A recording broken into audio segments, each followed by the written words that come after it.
dark. Oh, the screen went dark. I'm sorry. I thought you said I screamed a little bit, and I was like, you didn't scream. I don't know if I did. Okay. No, you didn't. False We're looking at it. allegations of domestic violence are more common than you think. More common than you think. There is. There. I'm about to burp. Yeah. See, that was way bigger than mine. Yours. See, that was the burp of the conqueror right there, because mine was the burp of the noble who has, a teeny tiny one that announces it, and then another one comes out, but it's still just a little puff. Yours is the invader, the conqueror that just comes in and is like, oh, this place is mine now.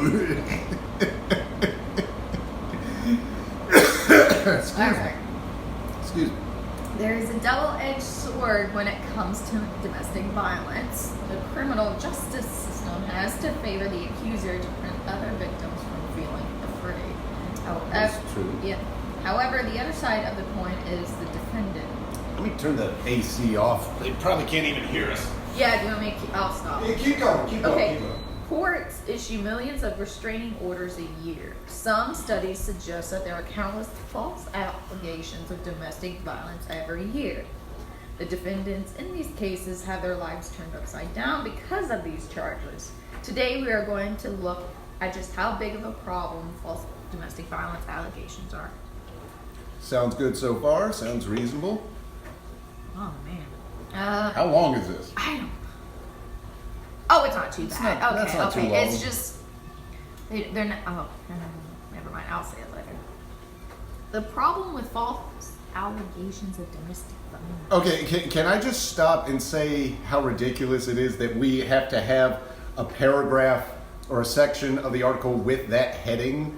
That we have to say. He mentions it a lot too. Look, okay, so I've seen it once, 2, 3, 4 times, Well, and it's not, and that's through only the preface of the article. Well, I'm just saying that's how crazy it's gotten, that you have to point out, hey, there's a problem with false accusations. I mean, look at the witch trials. Oh yeah. You know, and feminists love to point at that shit and be like, oh, there were no warlock trials. It's like, first of all, you haven't read The Crucible, because that is a very accurate play right there. Oh, and good play. and a lot of the people accused are men. But also, more importantly, who's doing the accusing? Oh, it's women. It's women doing the Oh, accusing. They're accusing people of conspiring with the devil. They're the ones getting people killed by the court. And that's because guys are idiots. Guys will cater to women,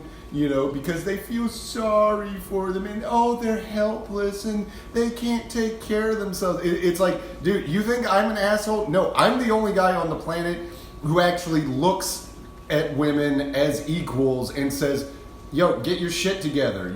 You're perfectly fine of handling your shit. Yeah, I'm sorry. If you were, I just don't like those baby ears. They piss me off. It's like you're and not then if helpless. a guy's gonna be like that, be like, treat me like a feather.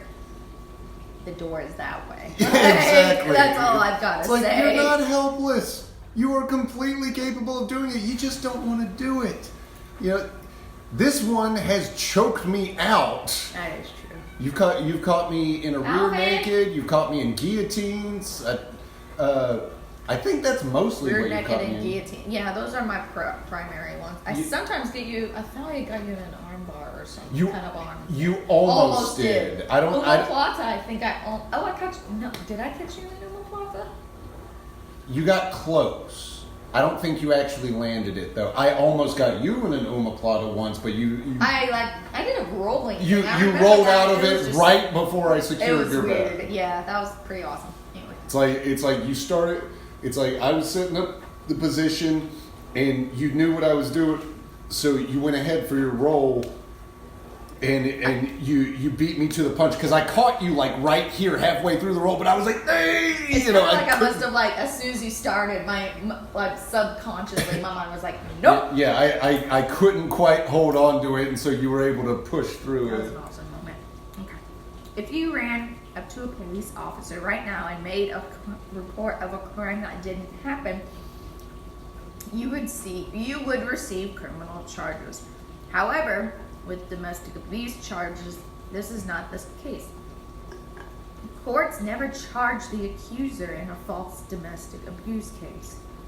Why? Why not? Courts never charge the accuser. If the person who called in, but it was the fault. Why wouldn't they do that? Because I'll tell you why. I'll tell you why. You know, because people ask this question all the time. Say, why don't they do it? I'll tell you my hypothesis why.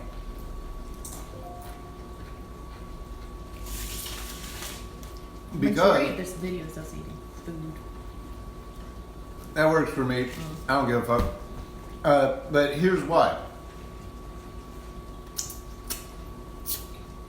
Judges are elected officials. They have to be voted into their station. Okay. Every politician, everyone who's voted in, knows rule 1 of getting the vote. Get the women to vote for you. There are more women voters in this country, 5 million more, and women vote at higher rates, averaging out to 10 million more women votes than men votes in primary elections. And also, women vote along gendered issues way more than men do. Men usually vote along financial issues. Oh, I can understand. I can see why that happens. And so if a judge is presented with a domestic violence case and it turns out to be a false accusation, if he or she, you know, if the judge says, oh, well, I'm putting you in jail for falsely accusing, that's going to be a shitstorm. Doesn't matter that they did the right thing. They're going to lose their office. Oh, yeah, they probably would get harassed. They're not going to get voted and then stuff will start opening up like that happened in his past. Back in college, they're going to put him under did cocaine and put him or her under a microscope and find every reason to get him or her out of there. And that's why it happens, because they know, you know. And I even did a production of Inherit the Wind, and you know, it's really funny at the end. Oh shit! I need to get the portable charger. I gotta go. I'm going. Okay, thank you, love. Yeah.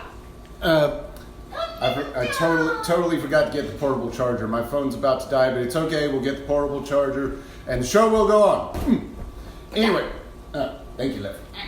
Anyway, but that's why it happens. I was talking about Inherit the Wind. Let me get back to that.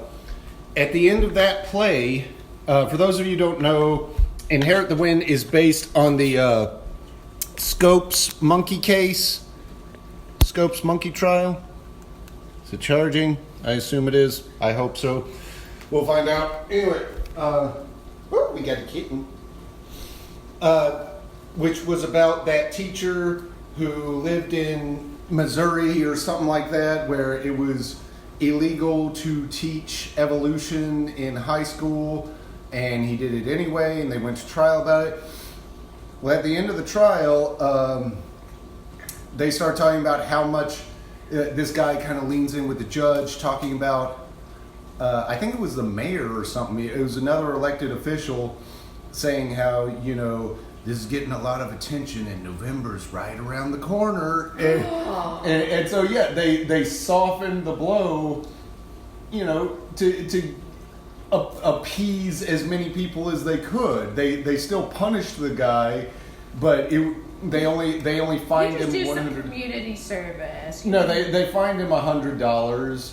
But that's it. 'Cause that's what it is. That's the problem with elected officials, is that they have to maintain the vote, and maintaining the vote doesn't mean doing what's right. It means doing what, you know, keeps everybody from getting pissed off. And I'm sorry, doing the right thing pisses people off. It does. But listen to me. Who is watching? Stephen Seepley is watching. Okay. Okay, so he said that the reason being is they want everyone to feel comfortable enough with the legal system to come forward in actual cases of abuse. That sentence is valid, but you're bringing up a great point. basically the accuser will never be charged if it's actually false. I don't know. Well, I mean, they can say that they don't want people to be afraid of coming forward, but no, it's like that doesn't make any sense actually, because a false accusation has to be proven as a false accusation. In order to face criminal charges, you have to have proof that they did the crime. If you come forward with an accusation and the result is not guilty, that doesn't necessarily mean you're guilty of falsely accusing. It just means, well, we can't prove they did it.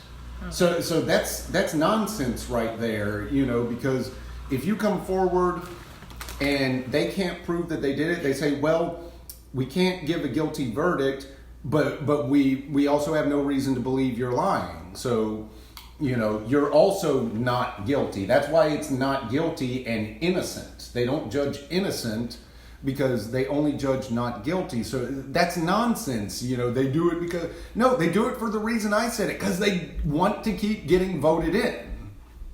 And then it continues, giving a victim any additional reasons to not speak up could cause harm to more people than the good that would come from persecuting someone. Same thing. Basically, yeah, it's like, if you can't prove they were lying, then they can't be charged. That is such nonsense. But I will say this, false accusations, the biggest victims in false accusations are those who come forward with real cases, Yeah, because eventually people get over. They're like, those who are real victims. It just makes young lady. It just makes people more skeptical of them. It makes it harder for them. All that, and then